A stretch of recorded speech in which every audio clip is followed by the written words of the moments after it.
On commence cette revue de presse avec cette sortie très médiatisée du président ougandais Museveni sur la tenue ou non de l'élection présidentielle prévue en principe l'année prochaine. Le président sans langue de bois, dans une interview, a dit, et je cite, « Ce serait une folie de tenir un vote si le virus persiste dans le pays ».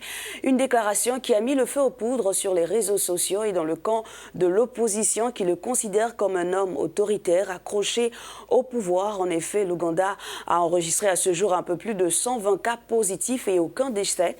Et pour le président Yoweri Museveni, peu importe si la pandémie n'est pas maîtrisée, le programme des élections de 2021 sera revisé.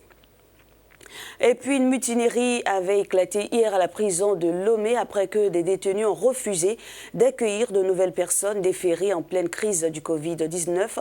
Ont-ils eu tort d'agir ainsi? Assurément non, estime le pays. Pour le journal burkinabé, la panique s'est emparée des prisonniers car 19 d'entre eux ont été testés positifs au Covid-19. Un coup de sang compréhensible, juge le quotidien, car avoir la promiscuité dans cette prison qui accueille le double de son effectif, soit 1500 personnes, il y a urgence.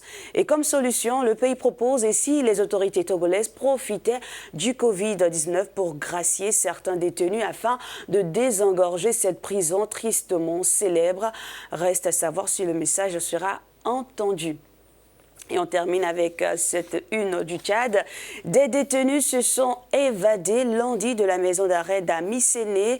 Barassa 1 Tchad Info. Un détenu a été blessé et 3 autres sont encore dans la nature. Pour le moment, aucune information officielle ne filtre ni sur l'identité des détenus en conval, ni sur les circonstances de l'évasion pour les uns et la blessure pour les autres. Des tentatives pour avoir plus de précision auprès des autorités ont été vaines, conclut ainsi le journal. Voici pour quelques titres de la presse africaine. On passe à l'actualité.